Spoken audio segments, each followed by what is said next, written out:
What happens when two souls, rejected by their own people, find in each other not just refuge, but the strength to build something entirely new in a world that wants to destroy them?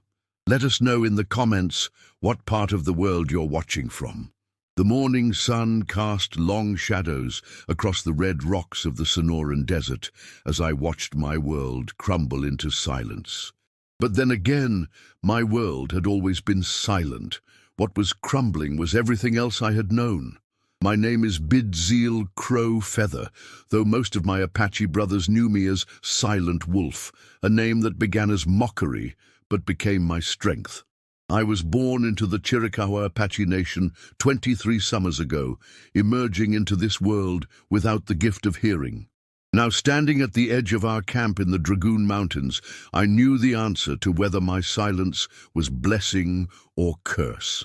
"You bring bad medicine to our people," Running Bear signed to me, his weathered hands moving with the authority of our war chief. "The spirits have spoken through the death of your hunting party. 3 days ago, I had led 5 warriors on a raid against a settler wagon train. 4 of my brothers now rode with the spirits, and only I had returned. The truth was, I hadn't heard the warning shots from the settlers' guards. I hadn't heard the approaching cavalry until it was too late. "I accept responsibility," I signed back, my hands steady despite the turmoil in my heart. "But I did not choose this path. The spirits chose wrongly," Running Bear replied, his signs sharp and final. "You are no longer welcome among the Chiricahua. You are no longer Apache." The words hit me harder than any bullet. I had always been the outsider, the one who had to prove himself twice as hard as any other warrior. But I had done it through skill, courage, and an intimate knowledge of the desert that came from experiencing it through sight, smell, and touch rather than sound. Now, all of that was gone. "You have until sunset to gather your belongings and leave," Running Bear continued. "If you are found on Apache land after the sun touches the horizon, you will be hunted as an enemy."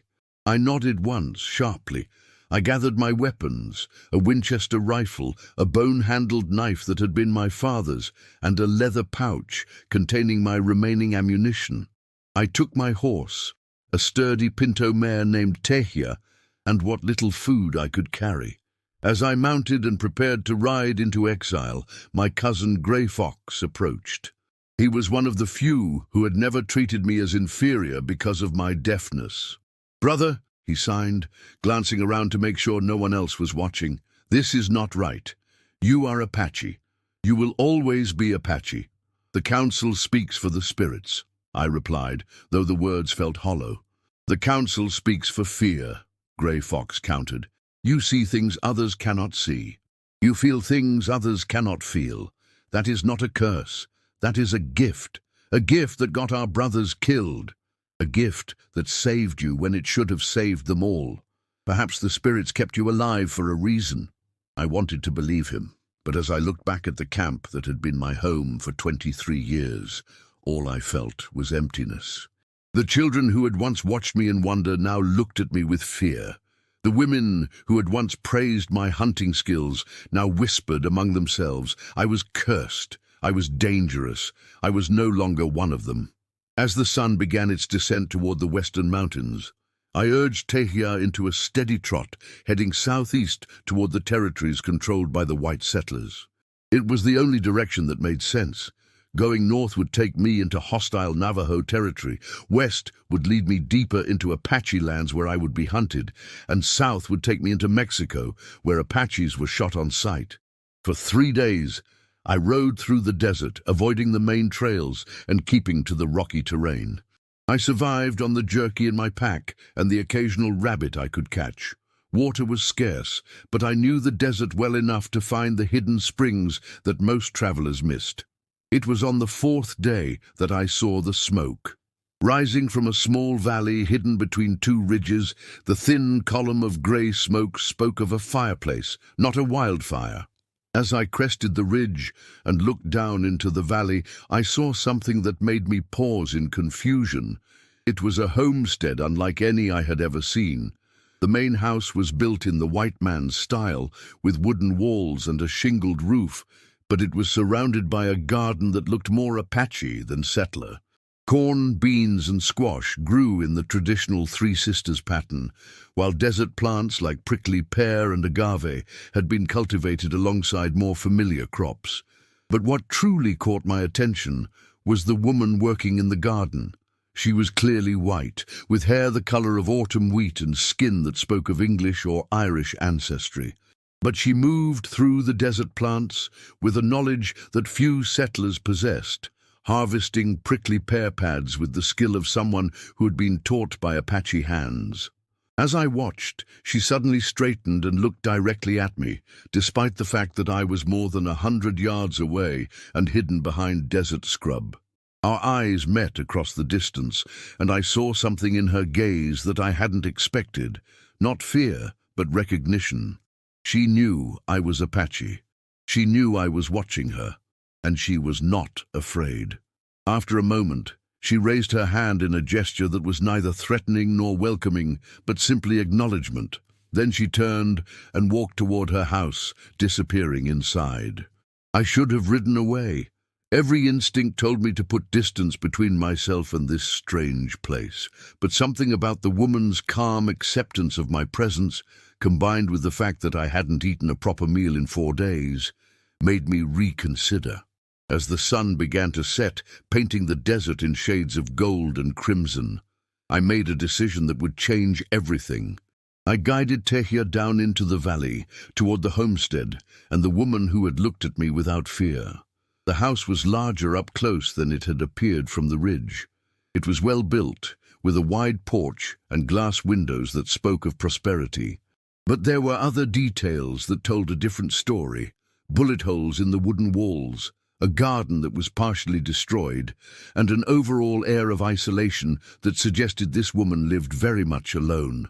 I dismounted about 50 yards from the house and approached on foot, keeping my hands visible and away from my weapons. The woman emerged from the house as I drew closer, and I got my first clear look at her. She was perhaps 30 years old, with the kind of beauty that came from strength rather than delicacy. Her dress was practical cotton, worn but clean, and her hands showed the calluses of someone who worked the land herself. But it was her eyes that held me, blue as the desert sky, but filled with a determination that reminded me of Apache women. "You look hungry," she said, her voice carrying a British accent that seemed strange in the Arizona desert. "And you look lost." I stopped walking and pointed to my ears, then shook my head. The universal sign for deafness. Her expression changed, not to pity, but to understanding. Without missing a beat, she began to communicate with her hands. Her signs were crude, clearly learned from limited contact with Apache people, but the meaning was clear. "You hungry? You need help?" I nodded, surprised by her attempt to communicate in signs. "I am Margaret," she continued, her hands moving slowly. "This is my land." "Bidziil," I replied, pointing to myself. Then I added, "Thank you."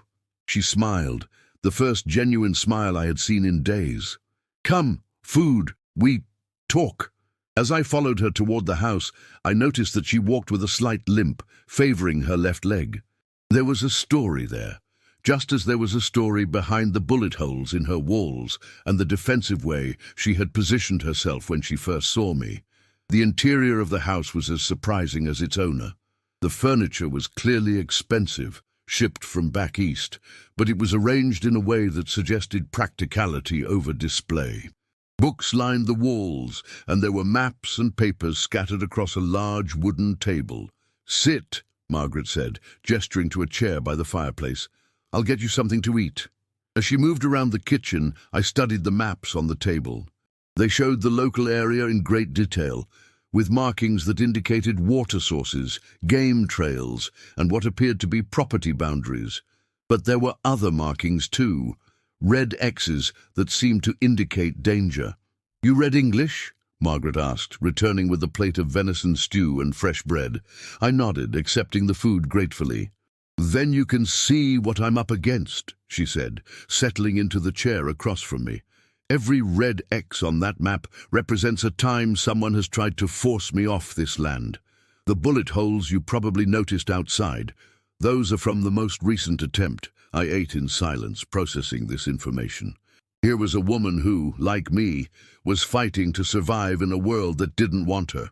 "You're Apache," she continued, "and you're alone, which means either you're scouting for a war party or you've been cast out." I looked up from my food, meeting her steady gaze. "Cast out? My hearing brought death to my brothers." "Your deafness?" she asked, her expression softening. "They blamed you for something you couldn't control." I nodded, surprised by how easily she understood. "People fear what they don't understand," Margaret said, her voice carrying a bitterness that spoke of personal experience. "They'd rather cast out the different than learn to see their strength." "Why do you help me?" Margaret was quiet for a long moment, staring into the fire. "Because I know what it's like to be rejected by your own people. My husband died 2 years ago, fighting Indians, fighting your people. The townspeople expected me to sell this land and go back east like a proper widow. When I refused, they decided I was a traitor to my own race." "Why did you refuse?" "Because this land is all I have left of the man I loved. Because I won't be driven away by fear and ignorance. And because I've learned that the Apache way of living with the desert is better than the white man's way of fighting it." I studied her face, seeing the determination that had kept her alive in a place where most white women would have perished. She was like me, cast out by her people, forced to survive on her own skills and strength. "You can stay the night," Margaret said, standing up. "There's a small room in the back where you can sleep, but in the morning you'll need to decide what you're going to do." I nodded, grateful for her hospitality. As she showed me to the small room behind the kitchen, I found myself thinking about her question. What was I going to do? For the first time since leaving my tribe, I didn't have an answer. But as I lay down on the simple bed Margaret had prepared, I realized that for the first time in days, I felt something other than despair. I felt hope. Outside, the desert wind whispered through the valley, carrying the scents of sage and creosote. I couldn't hear its voice, but I could feel its presence, familiar and comforting. This land was still part of me, even if my people had rejected me. And perhaps, just perhaps, I had found someone who understood what it meant to be cast out from everything you had known, yet still find the strength to build something new. Chapter 2. The morning sun painted the desert in shades of gold and amber as I emerged from the small room Margaret had given me. The smell of coffee and bacon filled the air, and I found her standing at the kitchen stove, her wheat-colored hair catching the light. "Good morning," she said, turning to face me with a smile. "I hope you slept well." I nodded, accepting the cup of coffee she offered. It was strong and bitter, the way Apache warriors preferred it during long hunts. "We need to talk," Margaret said, settling into the chair across from me, "about what happens next." Before I could respond, the sound of approaching horses reached us. Margaret's expression immediately changed, her body tensing as she moved to the window. "6 riders," she said, her voice tight with worry, "led by Jake Morrison." I joined her at the window, studying the approaching men. They were clearly settlers, but they rode with the confidence of men who were used to getting their way through force. The leader wore a badge that caught the morning light. "Deputy Sheriff," Margaret explained. "But he takes his orders from Colonel Stone, not from any judge." "Colonel Stone? The man who wants this land. He has plans for a railroad through this valley, and my property sits right in the middle of his proposed route." The riders were close enough now that I could see their faces. Morrison was a hard man, with the look of someone who had seen too much violence. The 5 men with him were hired guns rather than lawmen. "You need to hide," Margaret said urgently. "If they find an Apache here—" "No," I said firmly, "I will not hide. Bidziil, they'll kill you, and they'll use your presence here as an excuse to burn down my house. Then I will make sure they cannot." I moved to the window and studied the terrain outside. The house sat in a small valley, surrounded by rocky hills and desert scrub. There were good defensive positions, but they would be useless if Morrison's men managed to surround the house. "Do you have weapons?" I asked. "A rifle and a shotgun, but I won't let you fight my battles for me. This is not your battle alone anymore. They see Apache, they see enemy. They will not listen to words." Margaret stared at me for a long moment, then nodded grimly. "The shotgun is above the fireplace." As she retrieved the weapons, I positioned myself near the front window. Margaret took a position by the side window, her movements showing she was familiar with firearms. Morrison and his men rode right up to the front porch, their horses stamping and snorting. The deputy sheriff dismounted and approached the door, his hand resting casually on his gun. "Mrs. Thornfield," he called out, his voice carrying false politeness. "We need to have a talk." Margaret opened the door but kept it partially closed. "Mr. Morrison, I wasn't expecting visitors. I'm here on official business. Colonel Stone has made you another offer for your land. A very generous offer. I've told the Colonel before, my land is not for sale. Now, Mrs. Thornfield, that's not very neighborly. The Colonel is trying to bring progress to this territory.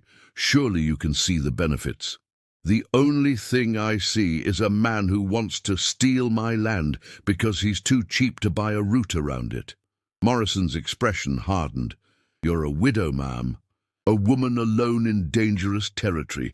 Anything could happen to you out here. Is that a threat, Mr. Morrison? It's a reality. Why, just yesterday we had reports of Apache raiders in the area.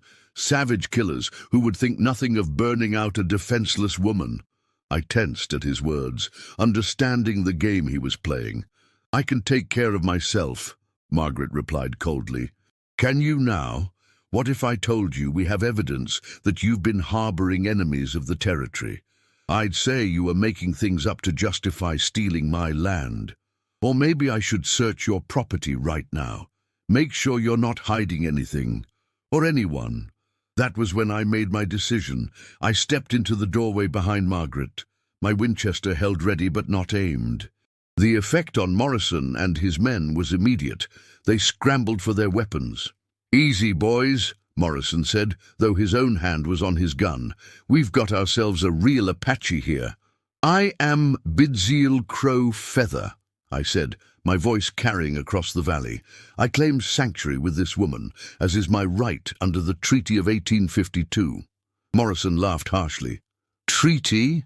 Boy, the only treaty your people understand is the one written in Gunsmoke. The treaty signed by your government and mine," I continued. "A treaty that grants safe passage to Apache individuals seeking shelter with willing settlers.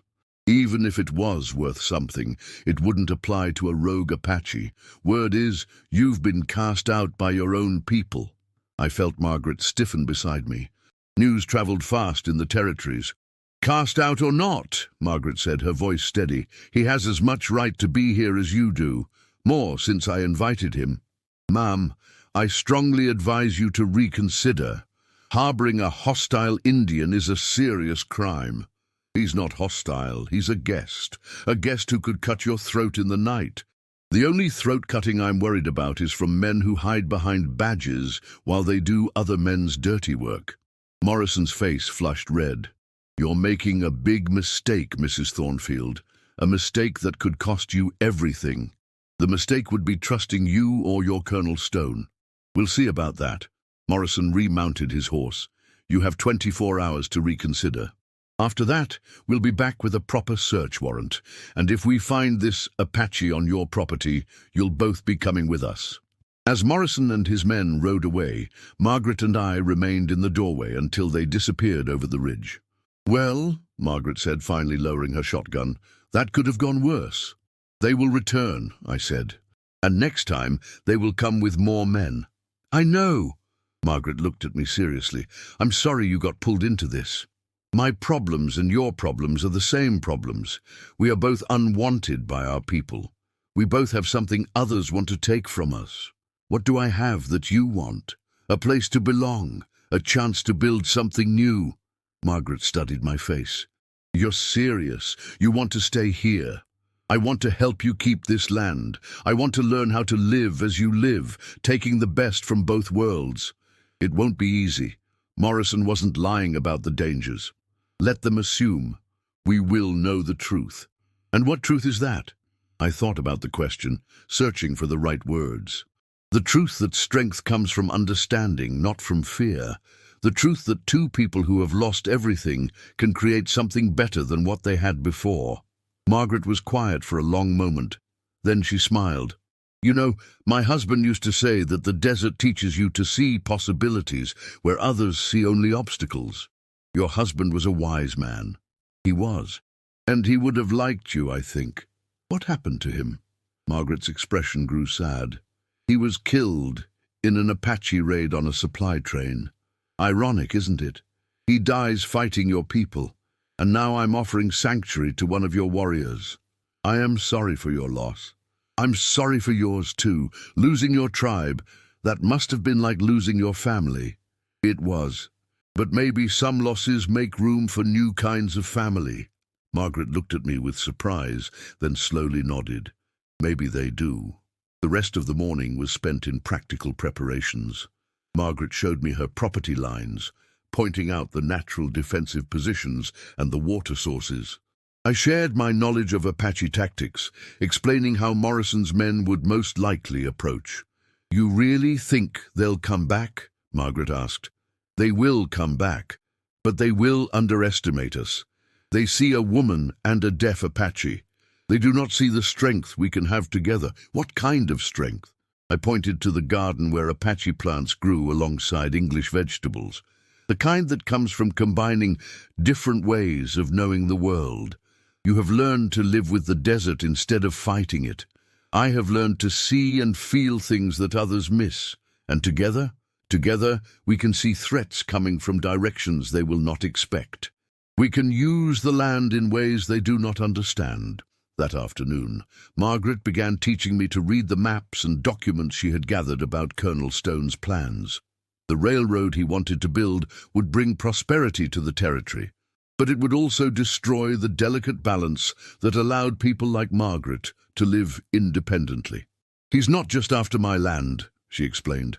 He wants to control the entire valley, and if we stop him, we prove that ordinary people can stand up to men who think money and power give them the right to take whatever they want. As evening approached, we worked together to prepare defenses. I showed Margaret how to create hidden firing positions using desert rocks and scrub brush. She showed me how to use the terrain around her house to create obstacles and escape routes. You know, she said as we worked, I never thought I'd be planning a battle with an Apache warrior in my own backyard. I never thought I would be defending a white woman's land from other white men. Life has a way of surprising us. Yes, sometimes the surprises are good ones. That night, as we shared a simple meal, I found myself thinking about the future in ways I hadn't since my exile began. For the first time, I could imagine a life that wasn't defined by what I had lost, but by what I might build. Bidziil, Margaret said, breaking into my thoughts. There's something I need to tell you. What is it? If we're going to do this together, you need to know that I'm not the helpless widow Morrison thinks I am. I know. I have seen how you move, how you think. You are a warrior like me. More than that. I know things about Colonel Stone that could destroy him if they became public. Margaret got up and retrieved a wooden box from a cabinet.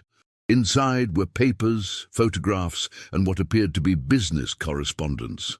My husband wasn't just a rancher, she said. He was also a government surveyor. He discovered that Colonel Stone has been claiming land that belongs to the Apache reservation. He's been selling it to railroad companies while keeping the profits for himself. I studied the documents, my English reading skills straining to understand the legal language, but the meaning was clear. Colonel Stone was a thief who was stealing from both white settlers and Apache people. Why have you not used this information? Because I'm a woman and he's a decorated military officer. Who would believe me? But now, she looked at me meaningfully, now I have a partner who understands both worlds. You want me to take this information to my people? I want us to take it to everyone, white and Apache alike. Show them that Colonel Stone is the real enemy, not each other. I thought about her proposal, seeing both the possibilities and the dangers. This could work, but it will be very dangerous. He's going to try to kill us anyway. At least this way, we have a chance to take him down with us. And if we succeed, we'll have protected not just this land, but the rights of everyone who lives here. We'll have shown that people can work together when they choose cooperation over conflict. I looked at Margaret across the small table, seeing the determination in her eyes. She was right. This was bigger than just her land or my exile. Then we will do this thing, I said, together. Together, Margaret agreed, and in that moment, I felt something I hadn't experienced since leaving my tribe, a sense of belonging to something greater than myself. Outside, the desert night was filled with sounds I couldn't hear but could feel. Tomorrow would bring new challenges, but tonight, I felt like I was exactly where I belonged. Chapter 3. The attack came at dawn, just as I had predicted. I felt the vibrations through the ground before I saw the dust cloud on the horizon. 20 men, maybe more, approaching from 3 directions. Morrison had kept his word about returning with reinforcements. Margaret was already awake, having learned from me to read the subtle signs the desert provided. She stood at the kitchen window, her rifle loaded and ready, watching the approaching riders with calm determination. "How many?" she asked.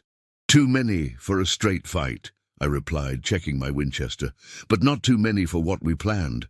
We had spent the previous evening in preparation. Using my knowledge of Apache tactics and Margaret's understanding of the terrain, we had created surprises for Morrison's men. Hidden rifle pits, carefully placed obstacles, and escape routes that would allow us to strike and disappear like desert ghosts. "Are you ready for this?" Margaret asked. "I have been ready for this since the day my tribe cast me out," I replied. "The question is whether they are ready for us." Morrison's main force approached directly from the south, riding hard and confident. But I had spotted the flanking groups moving through the hills to the east and west. It was a classic pincer movement, designed to surround the house and prevent escape. They had made one crucial mistake. They assumed they were dealing with a frightened widow and a lone Apache warrior. They had no idea that we had been watching and preparing. "Remember," I said to Margaret as we took our positions, "we are not trying to win a battle. We are trying to survive long enough to deliver our message. I remember the documents hidden where we agreed. If something happens to us, Thomas Whitmore will find them and make sure they reach the right people." Margaret nodded, then surprised me by touching my arm. "Bidziil, whatever happens today, I'm glad we found each other." "As am I. You have given me something I thought I had lost forever." "What's that?" "A reason to fight for tomorrow instead of just surviving today." The first shots came from the eastern hills, followed immediately by the thunder of hooves as Morrison's main force charged toward the house. But instead of finding easy targets, they encountered the obstacles we had prepared. The lead riders hit the concealed pit traps, sending horses and men tumbling in chaos. The second wave found themselves tangled in rope barriers that had been invisible until their horses were committed to the charge. From my position behind the stone wall of Margaret's garden, I began picking off the riders who were trying to regroup. Each shot was carefully aimed, not to kill, but to wound and create confusion. A disabled man requires others to care for him, reducing the effective force more than a dead man would. Margaret's shotgun boomed from the house, and I saw 2 men dive for cover as buckshot peppered the ground around them. She had positioned herself perfectly to control the western approach. "This is Deputy Sheriff Morrison," came a shout from behind the scattered rocks. "You are surrounded and outnumbered. Surrender now, and the woman won't be harmed." I knew it was a lie, but I also knew that Morrison was beginning to realize this wasn't going to be the easy victory he had expected. "Your terms are rejected," I called back, then added in Apache, "Come and take what you think you deserve." Morrison's response was a barrage of gunfire that sent rock chips flying around my position. But I had already moved, using the network of concealed trenches we had prepared. By the time they realized I was no longer where they were shooting, I had circled around to their flank. The next phase of our plan required perfect timing. As I engaged the eastern group, Margaret would create a diversion that would draw Morrison's attention to the house. Then, while they were focused on her, I would strike at their horses. Margaret's diversion came in the form of a carefully controlled fire in the woodshed behind her house. The smoke and flames would make Morrison think she was trying to burn important documents. "She's destroying evidence," I heard one of the men shout. "The colonel needs those papers."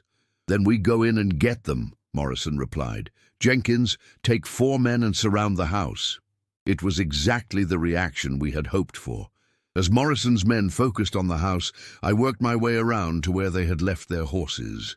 Using techniques I had learned as a boy, I began cutting the horses loose and driving them away. Without their mounts, Morrison's men would be stranded in the desert, forced to walk back to town or negotiate for safe passage. But as I worked, I saw something that made my blood run cold. Morrison himself was not advancing on the house with his men. Instead, he was circling around to the north toward the hidden canyon where Margaret and I had agreed to meet if we were separated. He had guessed our escape route. I abandoned the horses and ran toward the house, using every bit of cover the desert provided. Margaret needed to know that her escape route was compromised. I reached the back of the house just as Morrison's men were preparing to storm the front door. Through the kitchen window, I could see Margaret crouched behind an overturned table, her shotgun trained on the doorway. There was no time for subtlety. I smashed through the window and rolled into the kitchen, coming up with my rifle ready. "The North Canyon," I signed quickly. "Morrison knows." Margaret's eyes widened as she understood the implication. Our carefully planned escape route was now a trap. "What do we do?" she asked. "We improvise," I replied, then turned toward the front door as it exploded inward under the boots of Morrison's men. The next few minutes were chaos. Gunfire filled the small house as Margaret and I fought from room to room, using furniture and doorways as cover. I managed to drop 2 of them before my ammunition ran low. Margaret's shotgun accounted for a third, and the remaining 2 retreated to regroup. "We can't stay here," Margaret said, reloading her weapon. "They'll bring up the others soon." "There is another way," I said, thinking quickly. "The root cellar. It connects to the irrigation ditch that runs toward the hills. That tunnel is barely big enough for 1 person. Then we go one at a time, you first. I'm not leaving you. You are taking the documents to safety while I buy us time." Margaret started to argue, then stopped as she saw the determination in my eyes. She understood that this was the only way both of us might survive. "The documents are in the leather pouch behind the flour barrel," she said. "Get them to Thomas Whitmore." "I will, but you must go now." Margaret grabbed the pouch, then paused at the entrance to the root cellar. "Bidziil, I know," I replied. "I feel the same way." She nodded once, then disappeared into the narrow tunnel. I waited until I was sure she was clear, then began my own retreat through the house. Morrison's men were regrouping for another assault, but I had one more surprise for them. In the fireplace was a clay pot filled with black powder and metal scraps, an Apache version of a bomb that would bring down most of the house. I lit the fuse and ran for the back door, counting the seconds in my head. Behind me, I could hear Morrison's men entering the house, their voices confident now that they thought they had us trapped. The explosion came just as I reached the irrigation ditch. The blast knocked me flat and sent debris flying. When I looked back, most of Margaret's house was gone, replaced by a column of smoke and dust. I couldn't see any movement in the rubble, but I knew that Morrison and at least some of his men had survived. They would be angry now and desperate to find us before we could escape with the evidence. The irrigation ditch was shallow, but it provided concealment as I worked my way toward the hills. Margaret would be somewhere ahead of me, following the same route toward the rendezvous point we had established. I found her waiting in a small cave about a mile from the house, her face streaked with dust and her clothes torn from crawling through the tunnel. But she was alive, and she had the documents. "Did you—" she started to ask. "I do not know. The house is gone, but Morrison is like a desert rat, hard to kill. And now we finish what we started. We get these documents to people who can use them to stop Colonel Stone." Margaret nodded, but I could see the sadness in her eyes as she looked back toward the smoke still rising from her destroyed home. "I'm sorry," I said. "I know what that house meant to you." "It was just a building," she replied, though her voice betrayed her true feelings. "What mattered was the life we were building inside it. We can build another life, somewhere else." "Where?" I thought about the question, considering our options. We couldn't stay in the territory. Colonel Stone would never stop hunting us. We couldn't go to the Apache reservation. I was still in exile. "There are places," I said finally. "Places where Apache and white people have learned to live together. California, maybe, or New Mexico." "And what would we do there?" "We would do what we have been doing. We would survive. We would build something new." Margaret looked at me for a long moment, then smiled. "You know, when I first saw you watching my house, I thought you were just another problem I would have to solve. I never imagined you would become the solution." "What kind of solution?" "The kind that comes from finding someone who understands that strength doesn't come from fighting the world, but from learning to live in it differently." Today, we spent the next hour planning our route to Thomas Whitmore's ranch, where we would deliver the documents and then disappear before Morrison could track us down. But as we prepared to leave our hiding place, I heard something that made me signal for silence. Voices, men calling to each other in the distance. Morrison and his survivors were searching for us, and they were getting closer. "How many?" Margaret whispered. I held up 6 fingers, then pointed toward the mouth of the canyon. They were spread out in a search line, methodically checking every hiding place. "We can't outrun them," Margaret said. "Not in daylight." "We do not need to outrun them," I replied. "We need to outthink them." I had noticed something about the canyon that Morrison's men had missed. The walls were not solid stone. They were layers of sandstone that had been carved by centuries of flash floods. Near the back of the canyon, the layers had created a series of natural handholds. "Can you climb?" I asked Margaret. "I grew up climbing the cliffs of Cornwall," she replied. "Try me." The climb was treacherous, especially for someone in a dress, but Margaret proved to be as skilled as she claimed. We worked our way up the canyon wall, using every crack and ledge, while Morrison's men searched the canyon floor below. When we reached the rim, we could see them clearly. 6 men, tired and frustrated, looking for tracks in the sandy bottom. They had no idea we were above them. "Now what?" Margaret asked. "Now we disappear," I replied, "like Apache ghosts." We made our way along the rim of the canyon, then down the far side where our tracks would be harder to follow. By the time Morrison's men realized we were not in the canyon, we would be hours ahead of them. The rest of our journey to the Whitmore ranch passed without incident. Thomas Whitmore was a man I had encountered before, one of the few white settlers who treated Apache people with respect. When we arrived at his door, exhausted and covered with dust, he took one look at us and ushered us inside, without question. "Margaret," he said, "we heard the shooting. Sarah was worried sick. The house is gone," Margaret replied simply. "But we got what we came for." She handed him the leather pouch containing the documents about Colonel Stone's illegal activities. Thomas examined them carefully, his expression growing more serious with each page. "This is enough to destroy him," he said finally. "These land grants, these railroad contracts, he's been cheating everyone." "Can you get them to the right people?" I asked. "I can get them to the territorial governor and the federal marshal at the same time. Stone won't be able to bribe his way out of this." "And us?" Margaret asked. Thomas looked at both of us, understanding passing between us without words. "You'll need to disappear for a while. Stone will know you're behind this." "We had already planned on that," I said. "Where will you go?" "West." Margaret said, reaching over to take my hand. We'll go west and start over. Together. Together. Thomas smiled, though there was sadness in his eyes. Your husband would be proud of you, Margaret. You've done something here that will make life better for everyone in this territory. We've done something, Margaret corrected. Bidziil and I, together. 3 days later, we were riding west toward California, our few possessions loaded on a pack horse that Thomas had given us. Behind us, the Arizona Territory was in upheaval as the news of Colonel Stone's crimes spread. According to the messages that reached us, he had been arrested and his railroad scheme had collapsed. Margaret had been right. People could work together when they chose cooperation over conflict. Apache and white, man and woman, outsider and insider.